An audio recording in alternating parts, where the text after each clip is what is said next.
So we are live now. Let some audience join and then I'll give the introduction. Um,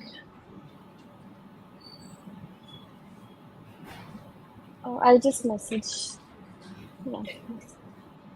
Yeah. Okay, so we are have started all live. So I'll start with the introduction. So good evening, everyone. Good evening, ma'am. So today we have here with us Dr. Chinu Agarwal, who is a globally recognized psychologist and psychotherapist, and she's currently the board of advisory at WMHA, the director of Feeling Minds and Adolescent Mental Health at Wheels Global Foundation USA. Additionally, she also serves as a trustee and research head at HEMA Foundation, which focuses on instilling value education in children and adolescents. With over 20 years of experience in the mental health field, she holds prestigious certifications in various psychotherapies from esteemed global universities worldwide. So, and she's going to take us through a journey towards the betterment of mental, physical, and emotional well-being. So, thank you, ma'am, for taking all the time and uh, taking this webinar from your busy schedule. So, you may start with your presentation and Thank you so much over to for you, ma'am. having me here. And do you have any audiences already? Some people Yeah, have we joined. do. Yes. So I would encourage the audience to ask me questions and keep it interactive. And I would like, hello, Kylie. And I would like you, as the facilitator of this webinar, also Yes. to ask me questions, because me giving a presentation is not going to be so helpful because information is available all over the internet. I would rather want you to seek my help and contribution in making some simple small changes which would be effective and beneficial. So, if you Of could course, ask me ma'am. some problems and I could provide you with some inputs and insights, I think that would be useful for the audiences. Okay, so I may start. So, as a person who's working in this corporate world, how do I deal with stress at the last moment? So, this was my very important question. Yeah. So right now, like, you are finding yourself in a soup where you were only briefed that after the introduction dena, and then you have to just hand over Mm. it to the Yes, guest, and she will take over. But now the last moment stress where you are now invited to yeah, ask questions, right? yes, yes, So, uh, Banani, yes, ma'am. this year's mental health awareness theme is, May is the Mental Health Awareness Month, as we all know. The theme is Move for Mental Health. And stress, which is a part of our daily lives now, is something that we cannot avoid, is something that we cannot escape, is something that is going to be there. So, how do we make ourselves resilient enough? One thing that they are suggesting is move. What do you mean by move? Mm. Physically move. Physically move means take walks, do some exercise, do some yoga, move your hands, move your legs, move yourselves. And even if it is not actually gymming or doing some rigorous exercise, just get up from your chair, get up from your bed, and start moving. So, for example, if you are on a call inside your house or in the parking, instead of sitting and taking the call, move around. Uh, that breaks the sedentary habit and has got lots of benefits. Now you'll ask me, that is, you are telling me for generally how to make myself resilient and how to manage my stress. But what do we do about the last minute stress, where Yeah. anything that comes up suddenly and you're not prepared for it? What do you do? So there are actually according to research, many kinds of people, some people, they do not get stressed out so easily by last minute changes. These people welcome change and welcome, uh, they are flexible, they are spontaneous, they are able to deal with um, you know changes, and they are able to adapt. This we call in acceptance commitment therapy psychological flexibility. So, when you work on becoming more flexible psychologically, last minute stresses are not going to bother you as much. And so, we can work on one, accommodating things which we had not planned for, understanding that things are fundamentally uncertain, life moves in an uncertain, unpredictable way, accepting it, accepting that there are going to be changes, there are going to be unpredictable and things which we were not expecting, unexpected things. And also, when you are faced with such a difficulty, take a pause. Rather than jumping into taking an action, just take a pause, weigh your pros and cons, look at your options, go to your executive brain, that is your prefrontal cortex, which is a rational, logical thinking brain, and see what is it trying to tell you. Is it doable? Is it not doable? Will you be able to adjust? Uh, you know, are you having the skills or the space to accommodate it, or should you rather say no? Should you use your assertion skills and say that, I'll not be able to um, comply with the requirement right now, maybe I'll consider it later. So these are the things that we may find useful for dealing with last minute stresses. We have one more question from Debadrita Adak. Yeah.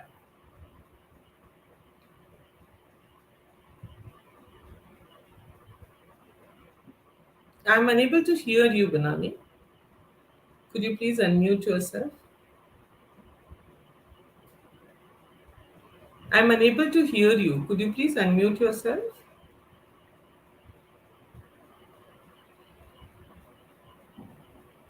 I'm still unable to hear you.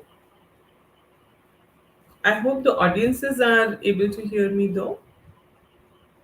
I'm No, you're not audible. Hello. Yeah, now you're audible. Yes. So we have one more question from the audience. What role does self-care play in managing stress, and how can we develop a personalized self-care routine? Yeah. Very, very important question. Self-care means taking care of yourself. When you talk about taking care of yourself, you have so many multiple aspects of yourself. Self is who you are as a physical, mental, emotional, then social and spiritual being. Now, all these aspects require time. They require attention. They require effort to be able to do. Yes. When you are talking about your own personalized self care routine, I would suggest let's start from your physical health.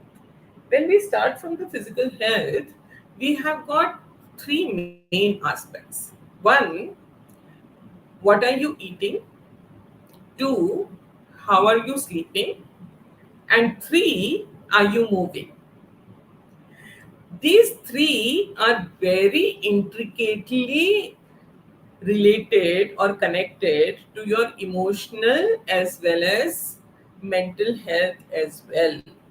Now, what are we doing in today's life is we are eating on the go, where we are not even having the time to mindfully taste what is it that is going into our mouth. We are not having the time to pay gratitude to the Almighty that we have enough food to eat. We do not have enough time to prepare food with love. So, we are ordering food all the time, we are buying food all the time. We do not have time to see whether what we are eating is sufficient for our physical requirements, whether it has got all the ingredients that our body requires. And so I think becoming aware about what you eat, planning your diet, having fixed meal times, trying to have hot and fresh food, at least I would recommend all the meals, but if it is not possible, at least once or twice during the Thanks. day is one thing that is to be mandatorily included in your self-care routine. Second, whether you have a routine for sleep, that has become a real concern in today's world, where we all are thinking that sleep is so unproductive. Why do we at all want to sleep? Why do we, why can't we just spend the whole night looking Hmm. at Netflix and, you know, enjoying the reels on the Instagram and being Instagram. on YouTube? So sleep, and what if we just don't sleep and still work the whole day, and then the night is again there for enjoyment? There is a very good book, Why Do We Sleep, which tells us that the physiological, physical, as well as emotional and mental consequences of sleep deprivation are so high that if you keep yourself in a sleep deprived state for continuous period of time, not taking adequate sleep, not allowing yourself to fall asleep, not taking good quality of sleep, can affect your neurons, your neurological health, and it can also affect your memory adversely. It can affect your cognitive capacities adversely. And so sleep hygiene is something that we need to include in our self-care routine, where we have to ensure that we are taking, if not 8 or if not 9, at least 6 7 hours of good sleep, where we are allowing ourselves that this is my sleep time. I'm not going to replace it, utilize it with anything Hmm. else.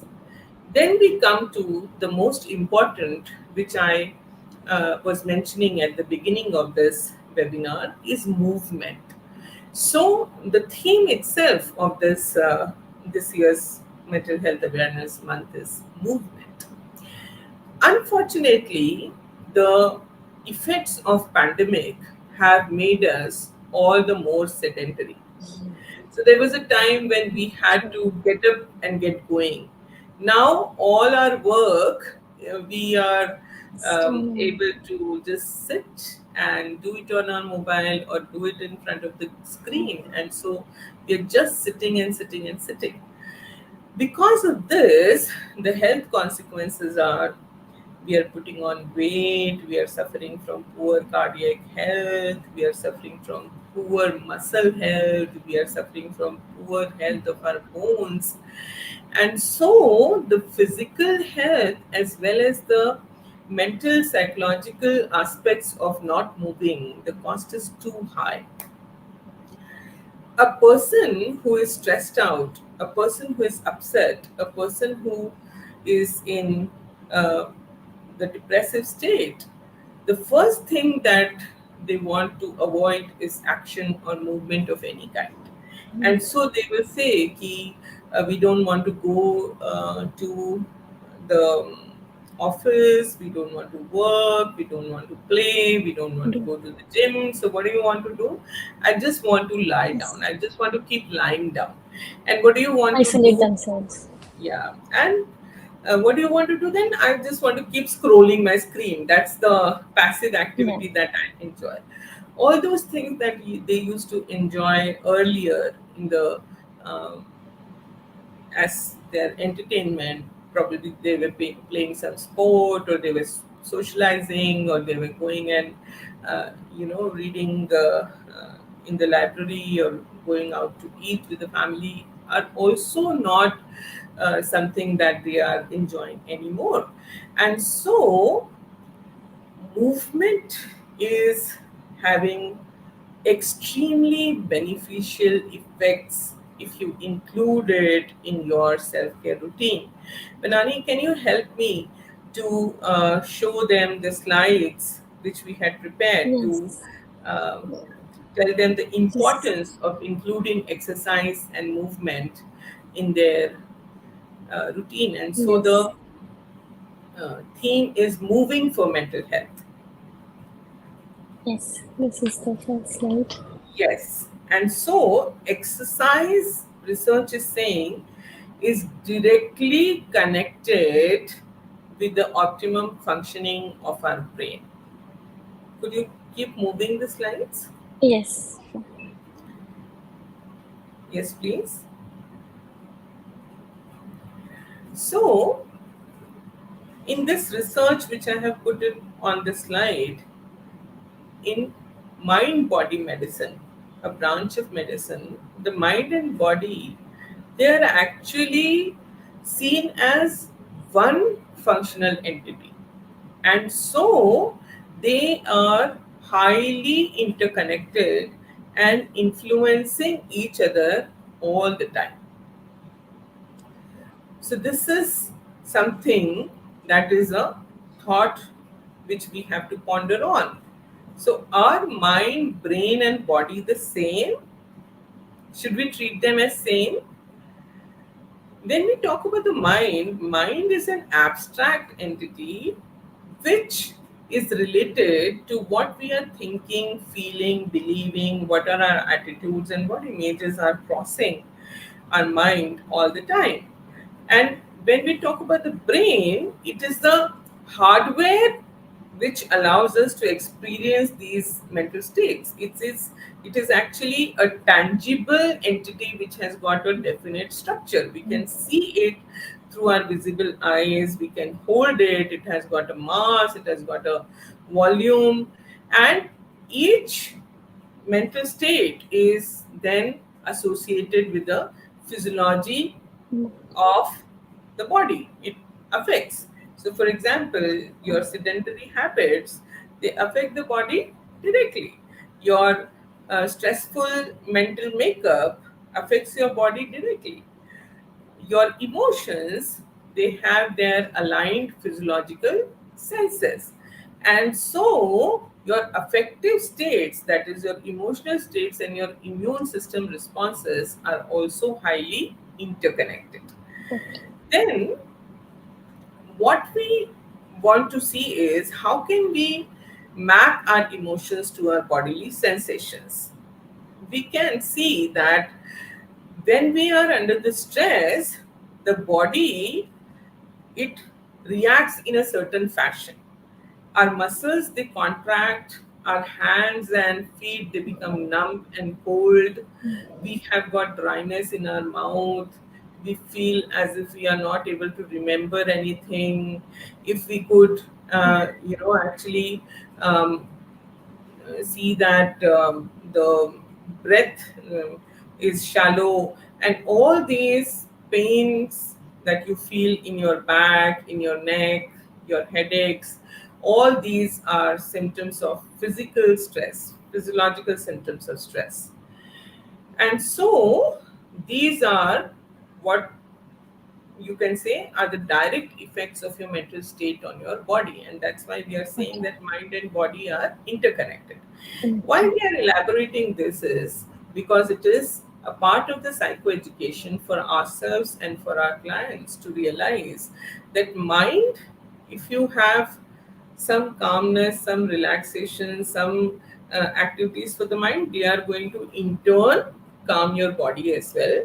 And if you move your body, it is going to directly affect your mental and emotional state as well. So let's move and see. The slides. Can you move? So these are the physiological effects. Next.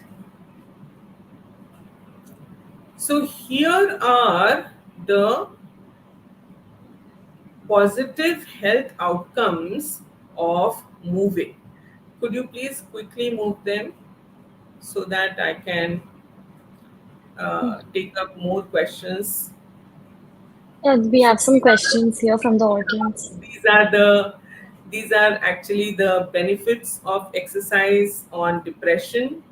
Then we have got benefits of exercise on anxiety, benefits of exercise on ADHD, benefits of exercise on our uh, uh, serotonin levels, our memory, our cognitive capacity, our sense of self worth, and also it helps Yes. you to regulate your sleep patterns. So because if you exercise, you become physically tired, and then your body demands rest, and then you are able to have a restful sleep. And also now you can stop sharing the slides, and now let me help people who are wanting to understand what are some of the practical tips. So can I just read uh, the exact Just a questions? second. Yeah. Could you share some practical tips for incorporating movement into our daily routines, especially for those with busy schedules? And also, I saw one more question. Uh, Practical strategies for setting boundaries and managing overwhelm in our personal and professional lives. I don't think that we will be able to cover that. That will be outside the scope of this webinar, but this is something that uh, I'll take up. Practical tips for incorporating movement into our daily routines. See, we have to understand the psychology why we do not move enough. Banani, can you answer this for Yes, me? ma'am. We all want to We exercise. move. We all make plans. From tomorrow, I am going to take a walk. From tomorrow, I am going to make Yes. this a routine. From tomorrow, I am going to make it in a as a self-care Good. routine for myself. I am going to join the Yeah. gym. I am going to do so much of push-ups. I am going to start doing yoga. But you don't end up doing it. Why? It's mostly because of our busy schedules. We don't get the find the time actually to do it. We don't like take out the time for ourselves. We are just tired and we don't One want to. is We one don't is want to time. do One anything. is time. Yeah, we will address that. What Yeah. else? We don't have the energy at the end of the day to do it. We don't have the energy. Two, three. She would We be. tend to It is. It. procrastinate exercising at the cost of other sedentary activities like watching television or being with our gadgets. So the problem is that we perceive exercising or moving as something that is painful, that is going to take a lot of effort, while other activities are more pleasurable. They are addictive, they are hooking us, they are trying to engross us. So I'll give you a tip to incorporate exercising or moving in your daily life. One, when you make a plan for exercising, remember, do not make it so unrealistic that you are not able to follow it. Make it realistic. When you start enjoying it, you can give yourself bigger challenges, but start small in the beginning. Second, one step is better than 100 steps, and 100 steps are better than 1,000 steps. What do I mean when I say this? So, when I am a diabetic, and my doctor told me that you should have 10,000 steps clocked every day. Now, that is a tall order for a person who doesn't even take few steps every day. So this, uh, this standard actually intimidated me. 10,000 steps. Oh my God. Mm. And then Yeah. I made a plan, I made a routine, I started calculating how many kilometers will that be, where will I go to walk, this, that. But next day in the morning, I found that I'm not even able to get up. I'm not even able to, find 15 minutes. So where do I do 10,000 steps? And those 10,000 steps, then this kept running in my mind, you know, and making me feel guilty, making me feel ashamed of myself. I'm not able to take care of my health. What am I doing as a psychologist? Why am I advocating this to others when I'm not able to do it? Then I decided, even if it is 5 steps or 10 steps, it is going to be towards my goal. So let me, even if I have 10 minutes, walk down the parking and do half a round rather than planning to do 10 rounds in a go. And One day when I do that, I feel encouraged to repeat the same or yeah. extend it a little bit the next day. And so give yourself that much space to improve your physical exercising routine by encouraging, motivating, and appreciating yourself for every small move that you take. In acceptance commitment therapy, we call it as the towards move, you know. So there is a goal, you want to achieve 10,000 steps, but if you keep procrastinating and saying today because I got up late, I'll start it from tomorrow, that tomorrow is never going to come. So it's better, if you are late today, start with 5 steps. But do it. What's wrong in that? Even 5 steps are steps. There is some movement. Now, one more thing, when we are talking about our professional lives and our personal lives, every 20 minutes that you have spent sitting on your desk, take a 2-minute walk. So, this ratio is called as 20 is to 2. Okay. Now, you will say, ma'am, but I have got a 1 hour session, I have got a meeting, how can I Mm. stand up in between? I usually, when I have started, I inform my client in between before I start the session. So we are going to sit here together for around 1 hour. But if you excuse me, I have got this habit of taking a small walk around in my clinic every 20 minutes, because my doctor has told me that it hurts your back, it hurts your health if you keep sitting for so long. Only if you permit me, I'll take a walk, a small walk, and you can also walk with me if you like this idea. Now, this actually doesn't make you feel awkward or the client feel awkward when you suddenly stand up and say, "Arey, mera to walk ka time ho gaya, 2 minute walk ka time ho gaya." So, professionally and personally, if you become a little more conscious about movement, you will be able to do that. So, moving is a choice. It doesn't demand your time, it just demands your attention. Whether you remember, whether you uh, you know mm, care to remember that I have to move, that I have to stand up and move, only that much is enough. And one more thing, taking some excuses to walk rather than not to walk. So, for example, if there is a small distance, avoid taking a rickshaw or a cab. Say that, let me walk there. If there is a friend coming to your house, even that has become a rarity nowadays. We tend to chat with the friends, we tend to, be on the gadgets with the friends. Virtually. What, Yes. yeah. What if we join each other at her place or my place and take a walk?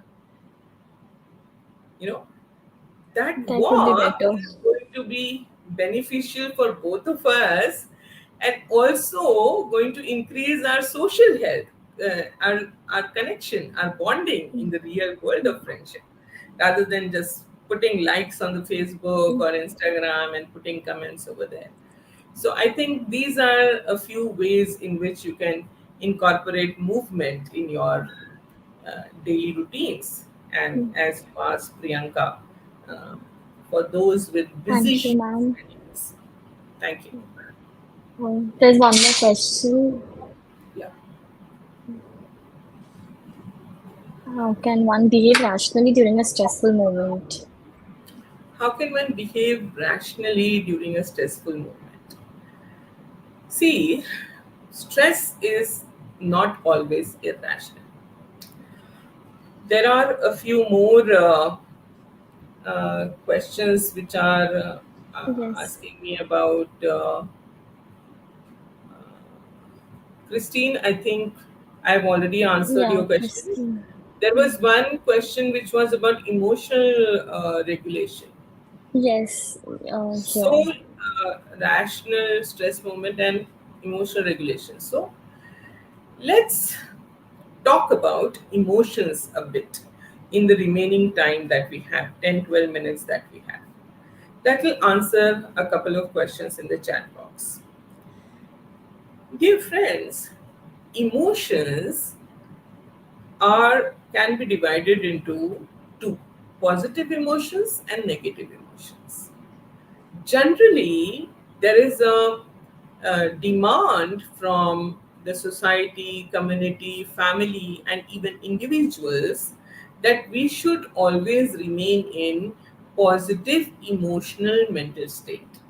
But that is not possible because out of the universal emotions which uh, we are hardwired by the universe according to the theory of Paul Ekman, we have got out of six universal emotions, five are negative. So we have got anger, we have got sadness, we have got fear, we have got disgust, we have got shame. These are all negative emotions, and Negative we emotion. are bound to experience them. There is no way we can escape them. Mm, So then what do? We understand that negative emotions can also be classified into healthy negative emotions and unhealthy negative emotions. All negative emotions are not to be avoided, are not to be pushed back, are not to be suppressed. Negative emotions are also an integral Important. part of the milieu of emotions, of the bouquet of emotions, of the emotional experience that we are bound to have as human beings. So, how do we differentiate between healthy negative emotions and unhealthy negative emotions? Unhealthy negative emotions are those that are dysfunctional in nature, that take us away from our goals, that move us towards inaction rather than action. And so, when we are talking about regulating emotions in our daily lives or thinking rationally in a stressful moment, we have to first accept our emotions, whether they are negative or positive, they are a part of us. Two, helping ourselves understand that overwhelmingly unhealthy negative emotions also have a purpose. They might be trying to protect us from some perceived threat which may or may not be there. And so they might be having some effects on your body. So, taking a pause and being with your body, realizing, anchoring yourself, where is it that I'm feeling this emotion? And then asking yourself, what is this emotion trying to tell me? And then maybe looking at the cognitive component or the thought that is giving rise to this emotion, and then maybe distancing, creating a cognitive distance from that thought. So for example, if you Banani, when this stressful Yes. moment dawned for you at the beginning of this session, and I just, told you that our Hmm. questions, which only then the session will happen, you might have felt anxious, and there might have been a Yes. thought behind this anxiety: will I be able to do it? Do. You know, Yes. am I good enough? Or will I create a laughing stock of myself? What will Yeah. my seniors say if I make a mistake? Were these thoughts crossing your mind at that stressful Yes, moment? they did. Yeah, they did. These were the exact thoughts. Now how do you do? Now either you can believe this, that I'm not good enough, or you may create a distance by saying, I am having a thought that I'm not good enough. I am having a thought that will I be able to do it? To do it. I am having a thought that I am going to mess it up. I am having a thought that they are going to judge me. I am having a thought that they are going to laugh at me. I am having a thought that I am going to make mistakes. You know? So now what happened? You have distanced yourself from those thoughts. And if you want to Yes. further distance yourself, maybe you could have said, I'm noticing that I'm having a thought that I'm not good enough. you know That so is, even yes. in the yeah so even in the stressful moment, when you take the role of a noticer, a person who is an observer, then you are moving towards thinking rationally, using your prefrontal logical brain, where you are now not overwhelmed with those emotions. You are not pushed to act on the basis of those emotions, and you are able to use your, what we call, in DBT, Marshall Linen uses the term wise mind. Wise And be mind. more calm now. Yeah. So the wise mind, it says that it is the mind which takes into consideration the emotions as well as the logical side of the mind, Okay. and then takes a decision on the basis of what both these minds are telling us. Okay, so I had one more question. You said you talked about unhealthy and healthy negative emotions. Could you give us some examples as to what are Okay, the so let's unhealthy and say, the yeah, healthy? yeah, let's take an example of anger. So, if you are traveling in a crowded bus and it's quite hot, I think you are from Calcutta, and Calcutta can become Yes. really hot. So, Yeah. you're traveling from that bus, and there is a person who elbows you. Hmm. So, what negative emotion are you going to feel at that time? Anger and Anger. You frustration. might, yeah, you might feel that your boundary is violated. A Yeah. person is behaving in a manner which is unacceptable, and this is not something that I'm going to take.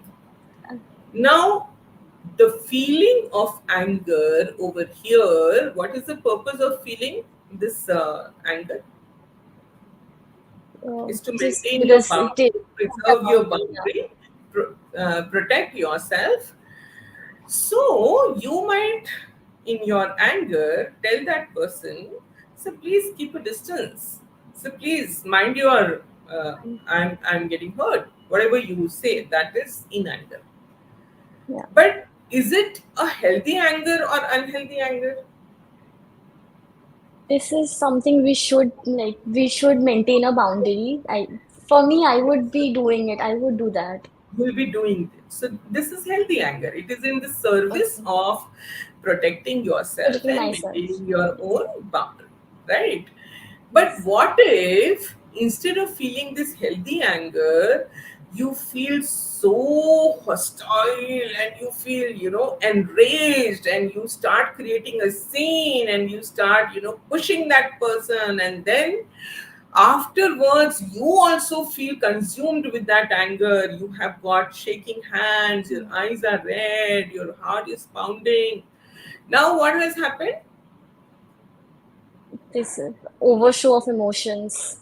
So here, the anger has become dysfunctional to the extent that it is not having the desired effect that you wanted it to have on that other person, and you end up feeling then secondary emotions because of the anger. You start feeling guilty, you start feeling ashamed, you start feeling bad about yourself, and then you feel that you shouldn't have done that.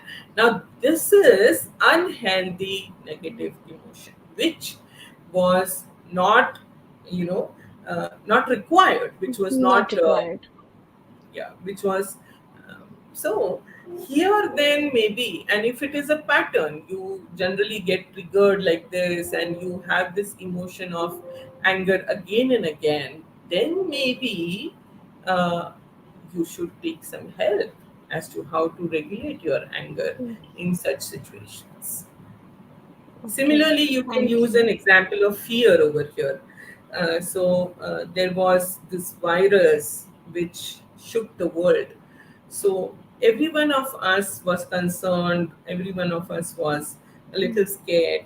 But Scared. that fear was functional because it was helping us to take cautious actions of washing our hands, Against the of using a virus. mask, of having a social Maintaining a distance. distance.